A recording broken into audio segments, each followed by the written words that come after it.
The Look Again series now concluded, we are entering a short reflection period across the coming week.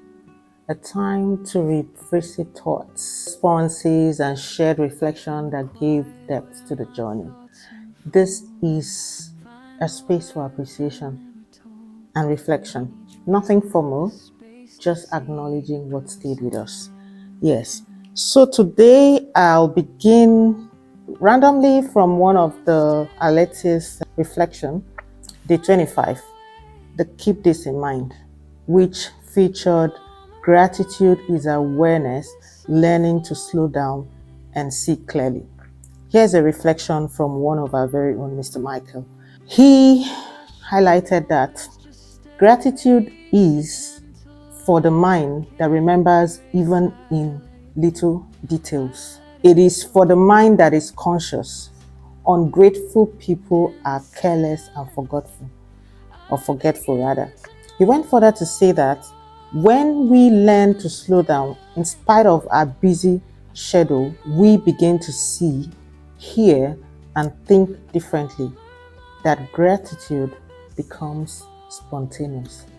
I want to say thank you to Mr. Michael. There's something about the way this thought expands conversation without forcing it.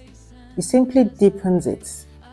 What stands out really for me is how gratitude is tied to awareness. How slowing down doesn't just change what we see, but how we perceive what we see. His words, or Mr. Michael, your words, does give weight to the idea that gratitude is not performance, but attentiveness. Something that becomes natural when we are present.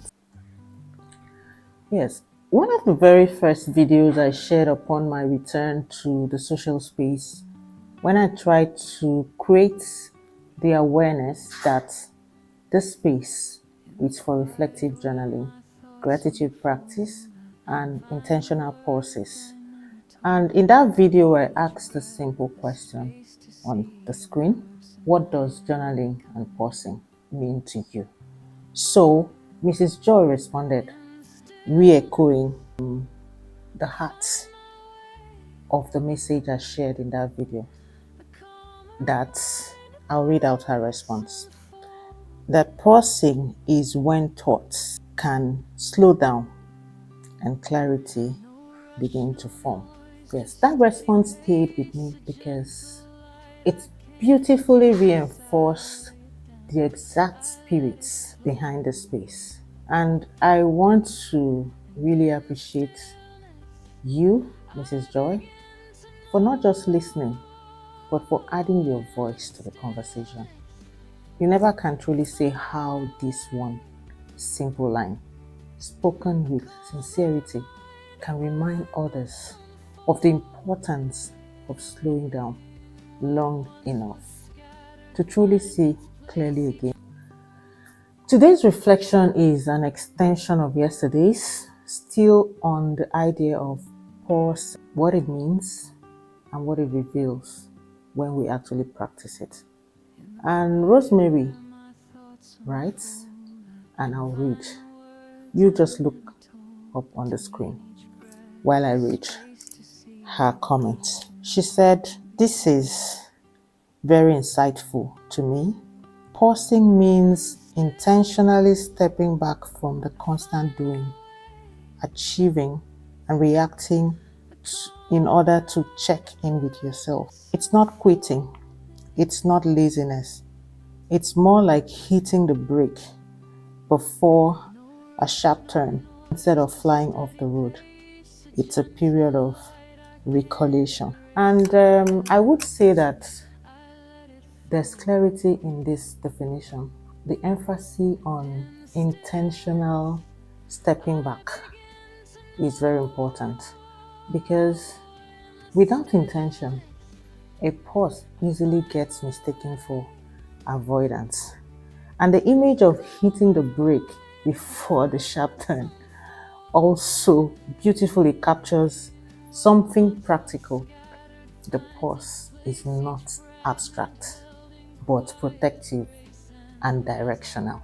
Yes, a useful addition I would like to bring to the thought would be that pause is not only about checking in with yourself, but also about recalibrating what you have been normalizing. And maybe by so doing, you recover rest in the pause and not just redirection.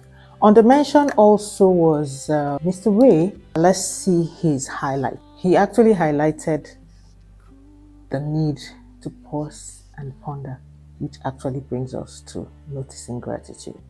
And I want to say a big thank you to Mr. Ray and Rosemary for this beautiful reflection. Thank you, you too. Yes, the conversation continues to unfold with clarity, greater clarity. Yes. And Madam Eno stated, and I'll read while you view the screen. She said, true, journaling helps me clear the clutter in my mind and find my thoughts are often clearer on paper than they are in my head. There is something deeply practical in this, her expression of journaling. When thoughts are transferred from the mind to paper, they stop competing for attention and they begin to organize themselves.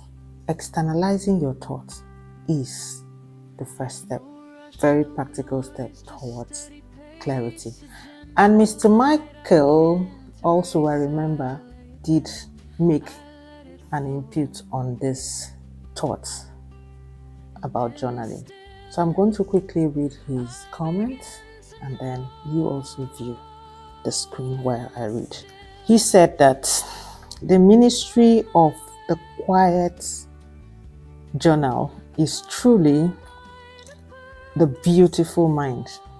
It's truly for the beautiful mind, and I believe if everyone gives much room again in sitting quietly, sober reflection to truly process what the Holy Spirit is doing and saying within those thoughts, many confusion, disalignment will begin to regroup and fall into pleasant places again. Nice one. Miss Michael highlights journaling as being more than reflection. He sees it as an alignment, a quiet space where inner noise is processed rather than ignored, allowing confusion to settle and order to gradually return. This is so powerful, and both contributions strengthen a simple but consistent truth in this series. Journaling is not complexity. Journaling is clarity made visible. The conversations and reflections continue to reveal the value of taking a closer look. And here's what Mrs. Ijoma Balogun has to say about the series. Mrs. Ijoma reminds us that reflection is not merely a personal exercise. There is a deeper invitation. What may appear to be a simple pause can become an opportunity to pay attention to what God is highlighting in a particular season. And in addition, Mrs. Martha also had something to say. Martha said, lately I've been reflecting on what is currently forming in my life. And it's amazing to see how far I've come. Current struggles are making me stronger. Yes, there is wisdom in recognizing both progress and process at the same time. Martha reflection acknowledges that growth is often happening even while challenges remain. And the very struggle we wish would disappear quietly, developing strength, resilience, and character within us. And then finally, I would just refer back briefly to Zina's addition to this conversation, where she said that staying on to reflect often tells you your real you.